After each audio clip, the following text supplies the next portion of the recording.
ক্লাসে সকলকে স্বাগতম। ডিপ্লোমা ইন ইঞ্জিনিয়ারিং ইলেকট্রনিক্স টেকনোলজির চতুর্থ পর্বের ছাত্রছাত্রীদের জন্য বিষয়ের নাম networks, filters and transmission lines, বিষয় কোড 66841।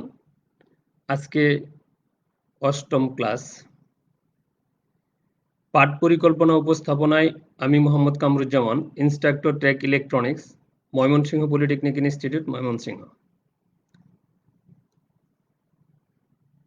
আজকে আমরা আলোচনা করব অধ্যায় 5 অ্যাটেনুয়েটরস এর বৈশিষ্ট্য।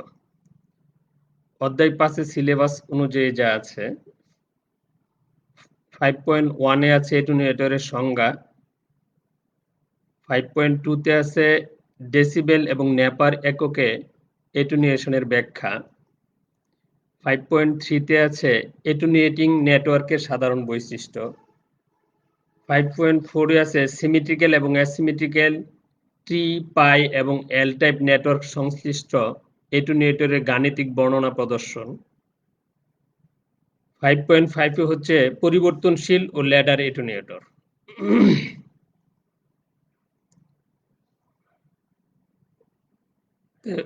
এখন 5.1 অ্যাটেনুয়েটরের সংজ্ঞা। অ্যাটেনুয়েটর অর্থ হচ্ছে পাতলা করা বা ছোট করা বা বসানো।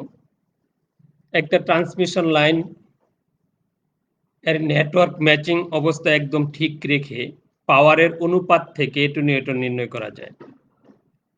অ্যাটেনুয়েটরের অর্থ হচ্ছে পাতলা করা বা ছোট করা বা বসানো। একটা ট্রান্সমিশন লাইনের নেটওয়ার্ক ম্যাচিং অবস্থা একদম ঠিক রেখে পাওয়ারের অনুপাত থেকে অ্যাটেনুয়েটর নির্ণয় করা যায়। যে ধরনের নেটওয়ার্ক জেনারেটর ও লোডের মধ্যে ব্যবহার করা হলে তা বৈদ্যুতিক সিগন্যাল স্তরকে নির্দিষ্ট মানে হ্রাস করতে সক্ষম, তাকে অ্যাটেনুয়েটর বলে। এখানে অ্যাটেনুয়েটরের একটা চিত্র দেখানো হলো। আমরা সবাই এটাকে চিনি, সাধারণত কানেকশনের ক্ষেত্রেও ব্যবহার করা হয়।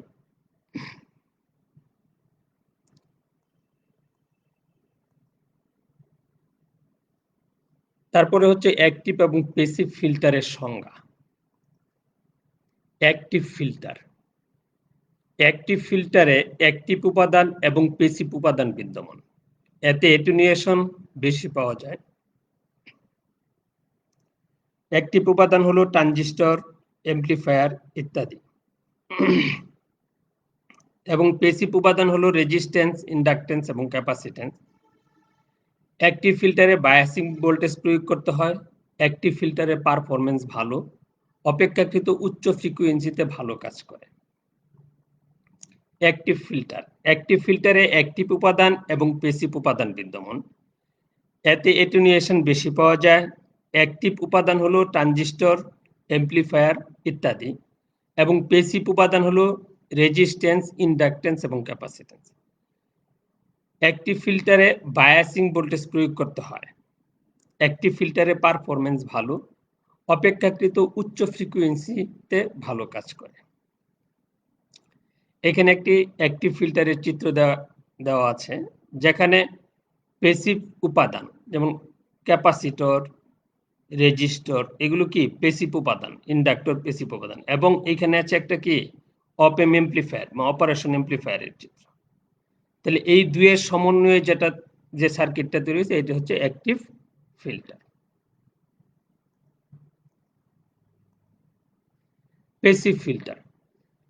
প্যাসিভ ফিল্টার শুধুমাত্র প্যাসিভ উপাদান দিয়ে তৈরি।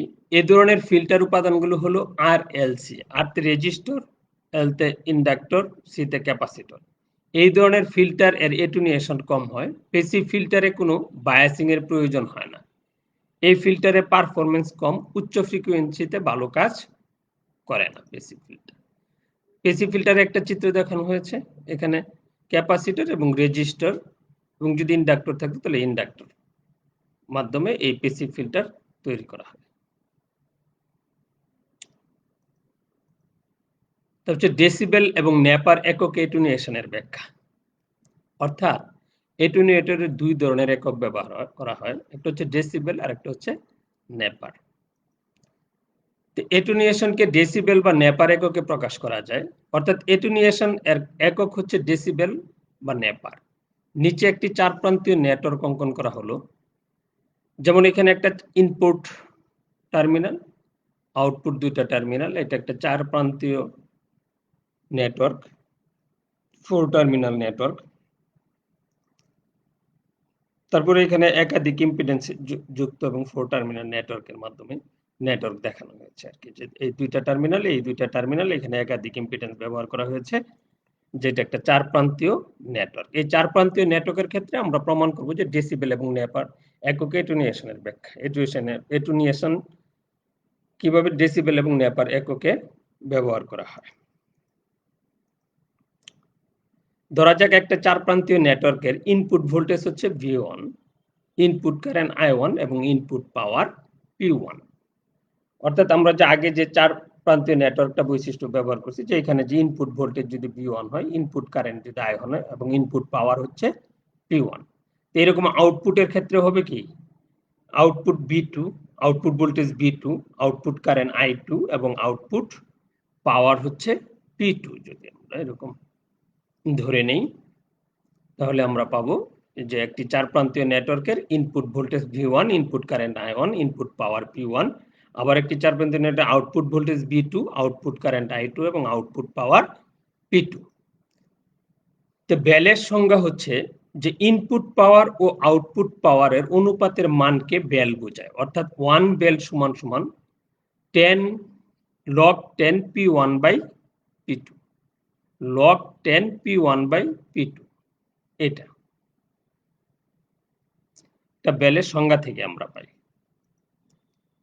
তো অতএব ডেসিবেল সমান সমান হচ্ছে 10 ডেসিবেল, ডেসি মানে কি 10, তো 1 বেল সমান সমান log 10 P1 বাই P2, তো ডেসিবেল মানে কি 10 log 10 P1 by P2।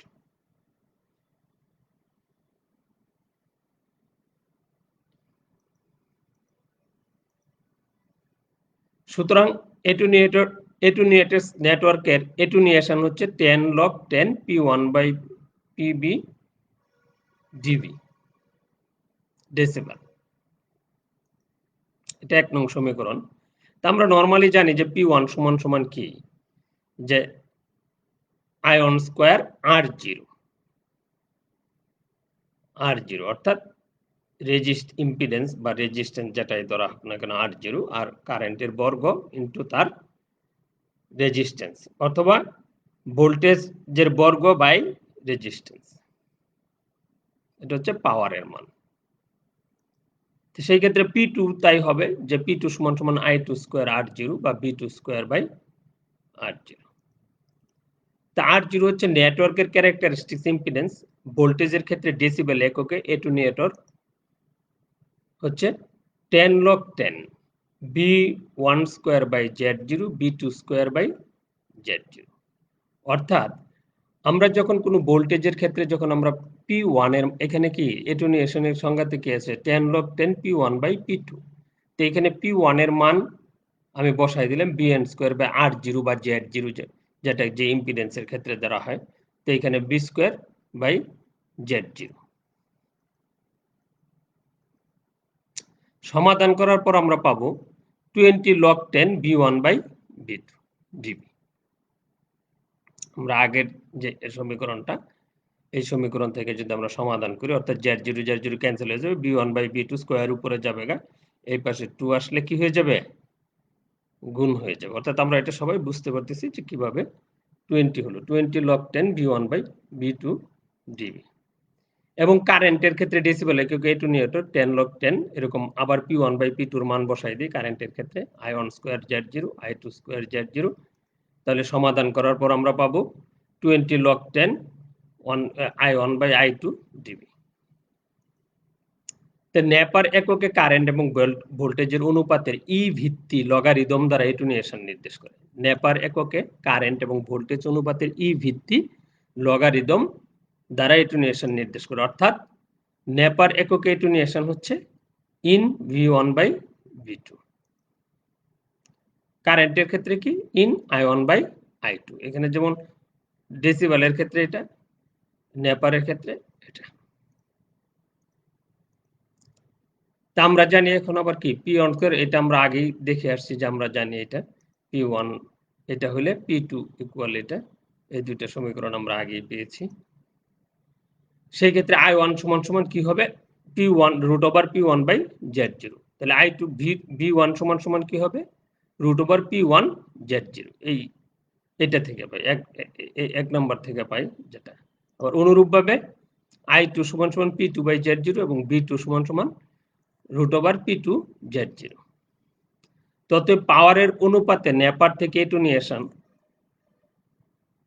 Power in সমান সমান এখানে যদি ভ্যালুটা বসাই দিই সমাধান করার পর আমরা পাবো কি যে রুট ওভারটা উভয় উপরে হয়ে যাবে, অর্থাৎ হাফটাকে সামনে নিয়ে আসলে 1/2 P1/P2। এবং কারেন্টের ক্ষেত্রে যদি চিন্তা করি তাহলে ইন মান দুইটা বসাই দিলাম, I1/I2 এর মান বসাই দেওয়ার পরে সমাধান করার পর আমরা পাবো ইন IN P1/P2। নেপার এবং ডেসিবেলের মধ্যে সম্পর্ক, অর্থাৎ আমরা এখানে যে এককটা পাওয়া গেল নেপার এবং ডেসিবেলের ক্ষেত্রে কি আমরা একই ধরনের আউটপুট পেলাম। ভোল্টেজের ক্ষেত্রেও যা আসছে কারেন্টের ক্ষেত্রেও তাই আসছে। নেপার এবং ডেসিবেলের মধ্যে সম্পর্ক আমরা জানি ডেসিবেল এককে এটুনিয়েশন 20 log 10 V1/V2 dB। এখানে IN সমান সমান 2.306 log 10 এবং আবার log 10 সমান সমান 1/2.306 ইন সমান সমান 0.4343 ইন। অর্থাৎ মানটা যদি আমরা বসাই দিই তাহলে লগের এখানে যে মান হবে মান অনুযায়ী আমি এই ভ্যালুটা পাবো, ইনের মানটা পাবো এটা log 10 এর পরিবর্তে। তো সেই ক্ষেত্রে যদি আমরা এখানে মান বসাই 20 log 10 এর মানটা বসাই দিলাম 0.4343 ইন V1/V2 dB, সেই ক্ষেত্রে আমার এই ভ্যালুটা আসবে এবং গুণ করে দিলে এই ভ্যালুটা পাওয়া যাবে 8.686 ইন্টু নেপার থেকে এককে এটুনিয়েটর, নেপার এককে এটুনিয়েটর। অতএব 1 ডেসিবেল সমান সমান আমরা কি পেলাম 8.686 নেপার। আবার নেপার একক এটুনিয়েশন ইন V1/V2 এখানে 1/2.306 ইন V1/V2 সমান সমান log 10 V1/V2, অতএব dB সমান সমান 20 log 10 V1/V2। সেই ক্ষেত্রে আমরা এটার মানটা যদি বসাই দিই তাহলে আমরা এখানে পাবো 20 বাই এখানে যদি মানটা বসাই এর 20/8.686 ইন্টু 2.03 ইন V1/V2 এবং এই পুরো মানটা বসাই দিলে আমরা পাচ্ছি 1/8686 ইন্টু 20 log 10 V1/V2। তাহলে এই ভ্যালুটা কার আমরা পেলাম দেখতে পারি, তাহলে এটা ভাগ করলে আমরা পাবো 0.115 এবং এটা কি হচ্ছে ডিবি ডেসিবেল একক। অতএব 1 নেপার সমান সমান 0.115 ডেসিবেল।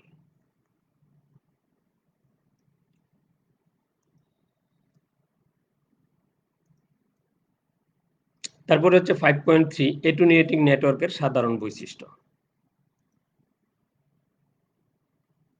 ইহা একটি চার প্রান্তীয় নেটওয়ার্ক। এটুনিয়েশন নেটওয়ার্ক রেজিস্টিভ উপাদানের সমন্বয়ে গঠিত। ইহা সিমেট্রিক্যাল এবং অ্যাসিমেট্রিক্যাল উভয় ধরনের হয়। এটুনিয়েটিং নেটওয়ার্কের সাধারণ বৈশিষ্ট্য যেগুলো আর কি, যে একটি চার প্রান্তীয় নেটওয়ার্ক এটুনিয়েশন নেটওয়ার্ক রেজিস্টিভ উপাদানের সমন্বয়ে গঠিত। 3 নাম্বার হচ্ছে অ্যাসিমেট্রিক্যাল বা অ্যাসিমেট্রিক্যাল উভয় ধরনের হয়। 4 নাম্বার হচ্ছে ইহা স্থির বা পরিবর্তনশীল এটুনিয়েশনে প্রদান করতে পারে। 5 নাম্বার হচ্ছে ইহা অবশ্যই একটা নির্দিষ্ট মানের ইম্পিডেন্সের মাঝে কাজ করে। 6 নাম্বার হচ্ছে ইহা নির্দেশিত বা নির্দিষ্ট এটুনিয়েশন প্রদান করে। 7 ইহা অবশ্যই সঠিক মানের ইনপুট ইম্পিডেন্স প্রদান করে। 8 ইহা অবশ্যই সঠিক মানের আউটপুট ইম্পিডেন্স প্রদান করে। 9 অ্যাসিমেট্রিক্যাল নির্দেশিত এটুনিয়েশন প্রদান করে। তার হচ্ছে 4.5 সিমেট্রিক্যাল এবং অ্যাসিমেট্রিক্যাল ট্রি পাই এবং এল টাইপ নেটওয়ার্ক সংশ্লিষ্ট এটুনিয়েটরের গাণিতিক বর্ণনা প্রদর্শন। তাহলে এখানে দেখা যায় যে সিমেট্রিক্যাল ট্রি এটুনিয়েশন, প্রথমে হচ্ছে সিমেট্রিক্যাল ট্রি এটুনিয়েটর। তো একটি সিমেট্রিক্যাল টি অ্যাটেনুয়েটর এর ইনপুট এবং আউটপুট প্রান্তে দুটি সমান বাহু থাকে, যেটা একটা সিরিজ ইম্পিডেন্সকে সমান দুই ভাগে ভাগ করা যায়। আমরা আগেই জানি যে একটা সিমেট্রিক্যাল টি নেটওয়ার্কের ক্ষেত্রে দুই পাশে দুইটা ইম্পিডেন্স সমমানের থাকে, মাঝে একটা কেন্দ্রীয় শান্ট থাকে, যা নিচের চিত্রের মাধ্যমে দেখানো হলো। অর্থাৎ এই R1 এবং R3 ও R2 এটা একটা টি সিমেট্রিক্যাল অ্যাটেনুয়েটর বা টি সিমেট্রিক্যাল নেটওয়ার্ক। এখানে R1 এবং R3 এর মান একই হবে এবং R2টা সাধারণত তাদের দ্বিগুণ হয়। এটাকে সিমেট্রিক্যাল টি অ্যাটেনুয়েটর। তাহলে আমরা এই সার্কিট থেকে আমরা দেখতে পাই যে যদি পূর্বের চিত্র হতে দেখা যায় যে প্রত্যেকটি সিরিজ বাহুর রেজিস্ট্যান্স, যেমন R1 সমান সমান R3, শান্ট বাহুর রেজিস্ট্যান্স R2। এবার পূর্বের অনুরূপ অ্যাটেনুয়েটর সার্কিটকে একটি প্রবাহ করার সার্কিটকে কারেন্ট প্রবাহ করার জন্য ভোল্টেজ সোর্স প্রদান করা হয়, যেটি নিচের চিত্রের মাধ্যমে দেখানো হলো। এখানে উপরের সার্কিটটারই একটি অনুরূপ সার্কিট অঙ্কন করা হলো, যেমন এই একটা ইম্পিডেন্স, এ আর একটা ইম্পিডেন্স, এখানে মাঝখানে আর একটা ইম্পিডেন্স। এটা একটা টি নেটওয়ার্ক। এই টি নেটওয়ার্কের ইনপুটে একটি ভোল্টেজ সোর্স সংযোগ করা হলো এবং আউটপুটে একটি ইম্পিডেন্স যুক্ত করা হলো। তো ইনপুটের যে ইম্পিডেন্স, ইনপুট ইম্পিডেন্স, সেটাকে Z0 দ্বারা প্রকাশ করা হয়েছে এবং আউটপুটে যে ইম্পিডেন্সটা সংযোগ করেছে সেটাও Z0। এটা একটা টি নেটওয়ার্ক। এটাকে কি করি আমরা, বায়াসিং করলাম। অর্থাৎ বায়াসিং করার ক্ষেত্রে আমি টি নেটওয়ার্কের এখানে যে ইম্পিডেন্সটা দেওয়া আছে Z1/2, এই ইম্পিডেন্স Z1/2, এটা হচ্ছে Z2। তা আমি আমার সার্কিটের সমাধানের সহজকরণের স্বার্থে আমরা এখানে Z1/2 সমান সমান RA এবং Z2 সমান সমান RB এবং Z0 সমান সমান R ধরা হয়েছে। আমি সমাধানটাকে সহজ করার জন্য আমি এই তিনটা জিনিস এখানে ধরে নিয়েছি। অর্থাৎ এই ভ্যালুটার মান ধরা হয়েছে RA এবং এই Z1/2 এর RB, Z2 এর মান RB এবং এই Z0 এর মান R। যেহেতু Z1/2 RA, এইখানেও Z1/2 এর মানটা RA হবে। তাহলে এই চিত্র থেকে যদি আমরা সমাধান করি তাহলে আমরা হয়তো অ্যাটেনুয়েটরের ভ্যালুটা পেয়ে যাব। যে বি নং চিত্রে loop A B C D এর ক্ষেত্রে আমরা যে চিত্রটা অঙ্কন করছি ওইখানে যে লুপটা আছে, যে এখানে লুপ দেওয়া আছে যে এ বি সি ডি এ, এই লুপটার ক্ষেত্রে যদি আমরা কারশফের সূত্র প্রয়োগ করি অর্থাৎ কেভিএল প্রয়োগ করি, তাহলে দেখা যাবে যে এইখানে যে মানটা পাওয়া যাচ্ছে এটা যদি আর এ হয়, তাহলে এই দিক দিয়ে যে কারেন্ট প্রবাহিত হচ্ছে সেটা হচ্ছে আইআর, এইখান থেকে যে কারেন্টটা যাচ্ছে আইএস, আর এইখান থেকে যে কারেন্টটা যাচ্ছে এটা হচ্ছে আইএস মাইনাস আইআর। তাহলে আমরা যেহেতু কারশফের সূত্রটা আগেই পড়ছি এবং তার প্রমাণ ব্যাখ্যা এবং গাণিতিক সমস্যা আগে পড়ে আসছি, এই জন্য আমরা এটা সহজেই বুঝতে পারবো। তাহলে ভি নং চিত্রে লুপ এবিসিডি এর ক্ষেত্রে যেমন আর এ আই আর এবং R I R minus R B I S minus I R equal 0। তো এটা যদি আমরা সমাধান করার পর আমরা এরকম একটা অনুপাতের মান পাবো, অর্থাৎ আইএস বাই আইআর সমান সমান R A plus R B, আর বিটা ছোট হবে এখানে, R B plus R equal by R B. যখনই আমি সমাধান করার পর এই আইএস আইআর এর অনুপাতের মানটা পেয়ে যাব, তখন আমি ধরি যে আইএস বাই আইআর সমান সমান কি এন। আমি এইটার মানটা এন ধরলাম, অর্থাৎ আইএস বাই আইআর সমান সমান এন সমান সমান কি এই ভ্যালুটা R A plus R B plus R by R B. এটা একটা 1 নং সমীকরণ দেওয়া হলো। তা আবার loop A B C D এর ক্ষেত্রে ইকুইভ্যালেন্ট রেজিস্ট্যান্স, অর্থাৎ আমরা যে এখানে অঙ্কন করেছিলাম, আমরা যদি ওই সার্কিটটাকে এরকম ধরি যে প্রাথমিক যে সাপ্লাইটা দেওয়া আছে সোর্সটা ইজি, এবং এখানে আমরা যদি আর এ রেজিস্টারটা ধরি এবং এই রেজিস্টারটা যদি ইকুইভ্যালেন্ট রেজিস্ট্যান্স আমি নির্ণয় করে নিই, যেমন আমার ইকুইভ্যালেন্ট রেজিস্ট্যান্স ওই পাশে যেটা ছিল যে আর এ প্লাস আর সমান্তরাল আর বি, যেহেতু ওই পাশে আর এ প্লাস আরটা সিরিজে ছিল এই জন্য এটার সাথে প্যারালালে হচ্ছে আর বি। তো এটাকে সমাধান করবার ইকুইভ্যালেন্ট রেজিস্ট্যান্স আমার দাঁড়াবে R A plus R into R B by R A plus R B plus R. Sorry, এইখানে এটা ছোট হবে, এই বিটা ওইখানে ছোট হবে। তার ইকুইভ্যালেন্ট রেজিস্ট্যান্স পেয়ে গেলাম। তাহলে সেই ক্ষেত্রে যদি আমরা এই সার্কিটটার কথা চিন্তা করি, তাহলে এখানে চিত্রে কেভিএল প্রয়োগ করে যদি কেভিএল প্রয়োগ করি, তাহলে ইজি সমান সমান কি পাবো, IS R A plus IS R E Q, যেহেতু একটা সিরিজ সার্কিট, একটা লুপ। এখান থেকে আইএস কমন নেওয়ার পরে ইজি বাই আইএস সমান সমান পাবো আর এ, আর আমি যদি আর ইকুইভ্যালেন্টের মানটা বসাই দিই তাহলে এই ভ্যালুটা চলে আসবে। তো যেহেতু এটুনেটরে Z0 সমান সমান R0 সমান সমান R ধরা হয়েছে, তাহলে সেই ক্ষেত্রে আমরা পাবো আর এর ভ্যালুটা যদি নির্ণয় করি, তাহলে জেড ইন সমান সমান হবে E G by I S equal Z0 by R সমান সমান এই ভ্যালুটা R A plus R R B, R A plus R B plus R. তা আর সমান সমান এই ভ্যালুটা আমরা পেয়ে গেলাম যে আর এ প্লাস আর বি নিচে চলে গেল। এখন আর সমান সমান হবে আর এ প্লাস আর, এখানে এই যে ভ্যালুটা আছে R A plus R B plus R by R B, এই ভ্যালুটা আমরা 1 নং সমীকরণে পেয়েছি যে এটার ভ্যালুটার মান হচ্ছে n। সেই ক্ষেত্রে আমরা এখানে n বসাই দিলাম। n বসানোর পরে যদি আমি সমাধান করি, তাহলে আমার সমাধানটা হবে যে আর এর মানটা চলে আসবে যে আর এ সমান সমান n minus 1 by n plus 1 minus R. এখন এই সমীকরণটা হয়ে যাবে আমার 2 নং সমীকরণ। তো সমীকরণ 1 নং এ আর এর মান বসিয়ে এখন আবার 1 নং সমীকরণে যদি আর এর মান বসাই, তাহলে সেই ক্ষেত্রে আমরা পাবো, সমাধান করার পরে আমরা পাবো আর বি সমান সমান 2rn by n square minus 1। এটা হচ্ছে 3 নং সমীকরণ। তো উপরের 2 নং এবং 3 নং সমীকরণ দ্বয় n এবং ক্যারেক্টারিস্টিক ইম্পিডেন্সের মাধ্যমে যথাক্রমে এটুনুয়েটরের সিরিজ এবং শান্ট এলিমেন্ট রেজিস্ট্যান্স নির্দেশ করে। অর্থাৎ n এর মাধ্যমে ক্যারেক্টার ইম্পিডেন্সের মাধ্যমে যথাক্রমে এটুনুয়েটর সিরিজ এবং শান্ট এলিমেন্ট রেজিস্ট্যান্স নির্দেশ করে। তা আমরা যদি সেই ক্ষেত্রে নির্ণয় করি যে n সমান সমান আমি আগেই ধরছিলাম যে আইএস বাই আইআর সমান সমান E to the power gamma, E to the power gamma, যেখানে গামাটা হচ্ছে নেপার বা ডেসিবেলের এককে প্রকাশিত, গামাটা হচ্ছে নেপার বা ডেসিবেল এককে প্রকাশিত। তো সেই ক্ষেত্রে গামা সমান সমান হচ্ছে 20 log 10 আইএস বাই আইজি, অর্থাৎ ইকুয়াল আইএন বাই আইজি। তো এন হচ্ছে এনটি লগ গামা বাই 20, যেখানে গামা হচ্ছে ডেসিবেল একক, ডেসিবেল একক, আর এন হচ্ছে এনটি লগ গামা, যেখানে গামা হচ্ছে নেপার এককে। যখনই N N T log gamma by 20 তখন গামাটা হচ্ছে ডেসিবেলে, যখনই এন এনটি লগ গামা যখন গামা হচ্ছে নেপার এককে। তাহলে এইখান থেকে আমরা নেটওয়ার্কের 4 নংয়ের যে পাওয়া গেল যে অর্থাৎ একটা সিমেট্রিক্যাল টি এটুনিয়েটর, অর্থাৎ একটা সিমেট্রিক্যাল সার্কিটের টি এটুনিয়েটর।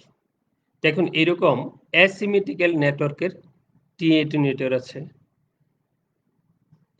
সিমেট্রিক্যাল নেটওয়ার্কের পাই এটুনিয়েটর, অ্যাসিমেট্রিক্যাল নেটওয়ার্কের পাই এটুনিয়েটর, সিমেট্রিক্যাল এল এটুনিয়েটর, অ্যাসিমেট্রিক্যাল এল এটুনিয়েটর। তো এইগুলোকে আমরা বাছাই করব। যেহেতু আমি একটা দেখাই দিলাম, এখানে দেখাইছি যেটা সিমেট্রিক্যাল টি এটুনিয়েটর, আর বাকিগুলো আমরা বাসায় কি প্র্যাকটিস করব, বাসার থেকে প্র্যাকটিস করব। তারপর হচ্ছে 5.5 পরিবর্তনশীল ও ল্যাডার এটুনিয়েটর। পরিবর্তনশীল এটুনিয়েটর এই সমস্ত এটুনিয়েটরকে একটা নির্দিষ্ট সীমার মধ্যে পরিবর্তন করলেও ইনপুট ও আউটপুটের কোনো পরিবর্তন হয় না। এটি একটি বিশেষ ধরনের এটুনিয়েটর। চিত্রে টি, পাই এবং ব্রিজ টি এটুনিয়েটর দেখানো হয়েছে। যেমন এখানে টি এটুনিয়েটর, পাই এটুনিয়েটর সার্কিট দেখানো হয়েছে, যেটা একটা বিশেষ ধরনের নেটওয়ার্ক। অর্থাৎ এই তিনটা রেজিস্টরকে পরিবর্তন করা যায়। ভেরিয়েবল এখানে সংযোগ দেখানো, বইয়ের মধ্যে দেখানো আছে, ভেরিয়েবল চিহ্নতে দিয়েছে। এট এ টাইমে তিনটাকেই কি করা যায়, ভেরিয়েবলে পরিবর্তন করা যায়। পরিবর্তন করলে এদের ইনপুট আউটপুটে কোনো পরিবর্তন হবে না। যেমন পায়ের ক্ষেত্রে এই তিনটাকে পরিবর্তন করা যায়, কিন্তু ইনপুট আউটপুটে কোনো পরিবর্তন হবে না। যেমন এখানে একটা বৃষ্টি নেটওয়ার্ক দেখানো হয়েছে, যেমন এখানে 4টা রেজিস্টার আছে। এট এ টাইমে 4টাকে ভেরিয়েবল করা যায় না, 3টার বেশি করা যায় না। নিচে লেখা রয়েছে 3টি রেজিস্টরকে একই সাথে পরিবর্তন করা যায়, 4টি রেজিস্টরকে একই সাথে পরিবর্তন করা যায় না। তো এটা একটা বিশেষ ধরনের নেটওয়ার্ক, পরিবর্তনশীল অ্যাটেনুয়েটর। তারপর হচ্ছে ল্যাডার অ্যাটেনুয়েটর। 2 বা ততোধিক ট্রি বা পাই অ্যাটেনুয়েটরকে পরস্পর সাথে সিরিজে সংযুক্ত করা হলে যে অ্যাটেনুয়েটর গঠিত হয় তাকে ল্যাডার অ্যাটেনুয়েটর বলে। ল্যাডার অ্যাটেনুয়েটরের 2টি প্রান্ত থাকে, একটি প্রান্ত লোডের সাথে এবং অপর প্রান্ত ইনপুট সিরিজের সাথে। এখানে একটা আমরা ইনপুট সিরিজের সাথে ইনপুট ল্যাডার নেটওয়ার্ক দেখানো হয়েছে। ল্যাডার অ্যাটেনুয়েটর বলতে এখানে যেমন এটা একটা টিএল সেকশন, এটা একটা টি, এটা একটা টি, এটা একটা টি পরপর, বা অথবা এটা একটা পাই, এটা একটা টি, এটা একটা পাই, এরকম টার্ম বাই টার্ম একত্রে যোগ করে যে নেটওয়ার্কটা একত্রে সংযোগ করা হয় সেটা হচ্ছে ল্যাডার অ্যাটেনুয়েটর। এটারও 4টা টার্মিনাল, এই ইনপুটে 2টা টার্মিনাল, আউটপুটে 2টা টার্মিনাল।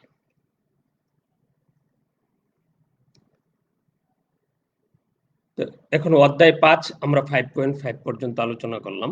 তো আমাদের এই অধ্যায়ে বাড়ির কাজ হচ্ছে যে আমরা যেটা কিছুক্ষণ আগে বললাম যে অ্যাসিমেট্রিক্যাল টি অ্যাটেনুয়েটর, সিমেট্রিক্যাল পাই অ্যাটেনুয়েটর, অ্যাসিমেট্রিক্যাল পাই অ্যাটেনুয়েটর, সিমেট্রিক্যাল এল অ্যাটেনুয়েটর, অ্যাসিমেট্রিক্যাল এল অ্যাটেনুয়েটর, এবং কিছু গাণিতিক সমস্যার সমাধান আছে যেগুলো তোমাদের বইয়ে দেওয়া আছে, এগুলা করবা। আমার মনে হয় প্রমাণের সাথে মিলাই করলে হয়তো হয়ে যাবে ইনশাআল্লাহ।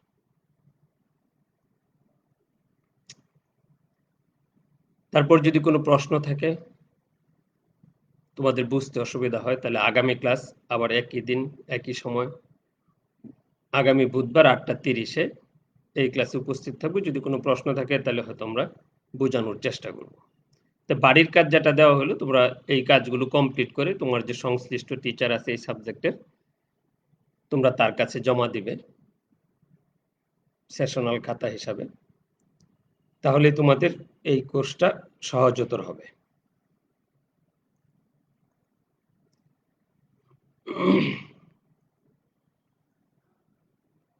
আর এই ক্লাসটা বারবার দেখার জন্য তোমরা এই সাইটে www.skill.gov.bd.com এখানে রেকর্ডিং অবস্থায় আছে, তোমরা এই ক্লাসটা চাইলে বারবার দেখতে পারবে, এবং এই ওয়েবসাইটে তোমরা সেটাকে পাবে, সংরক্ষণ থাকবে। আগামী ক্লাসে আলোচনা হবে অধ্যায় 6। অধ্যায় 6টা একটু দেখিয়ে দিচ্ছি যে এখানে কি কি আছে সিলেবাসে। যেমন 6.1-এ আছে রেজোনেন্স সার্কিটের সংজ্ঞা, 6.2-তে আছে রেজোনেন্স সার্কিট এর প্রকারভেদ, 6.3-তে আছে সিরিজ এবং প্যারালাল রেজোনেন্স সার্কিটের ব্যাখ্যা, 6.4-এ আছে ইলেকট্রনিক ফিল্টারের সংজ্ঞা, 6.5 ফিল্টারের প্রকারভেদ, 6.6-এ আছে low pass, high pass, band pass এবং ব্যান্ড স্টপ ফিল্টারের সাধারণ ধর্ম, 6.7-এ আছে low pass, high pass, band pass এবং ব্যান্ড স্টপ ফিল্টারের প্রয়োগ উল্লেখকরণ, 6.8-এ আছে সিমেট্রিক্যাল ব্যালেন্সড এবং আনব্যালেন্সড টি এবং পাই সেকশন হিসাবে লো পাস ফিল্টারের উপস্থাপন, এবং 6.9-এ আছে কানেক্টিং আলফা এবং Z0 থিওরেম, ইম্পিডেন্স থিওরেম আর কি। তাহলে আমরা যদি আগামী ক্লাসের পড়াগুলো প্রত্যেকটা পয়েন্ট একটু রিডিং করে আসি, তাহলে দেখা যাবে যে আমাদের জন্য পরবর্তী ক্লাসটা সহজ হবে। যদি আমরা আগামী ক্লাসে হয়তো পুরো ক্লাসটা আলোচনা করা যাবে না, হয়তো 6.1 থেকে 6.5 পর্যন্ত আমরা আলোচনা করতে পারবো, বা 6.6 পর্যন্ত, তার পরবর্তী ক্লাসে ধারাবাহিকভাবে চলতে থাকবে। তবে তোমরা যদি এই ক্লাসগুলো ভালো করে চেষ্টা করো এই দুর্দিনে, তাহলে তোমরা উপকৃত হবে। যেহেতু বাসায় আছো, সাবধানে থেকে যতটুকু মানে সাবধান থাকা যায় আর কি, প্রয়োজনের অতিরিক্ত বাহিরে বের না হওয়া, এবং এই ক্লাসগুলো পর্যবেক্ষণ করা, ক্লাসগুলো বারবার প্র্যাকটিস করা, তাহলে তোমাদের জন্য সহজ হবে। তো ধন্যবাদ সবাইকে, আজকে এই পর্যন্তই।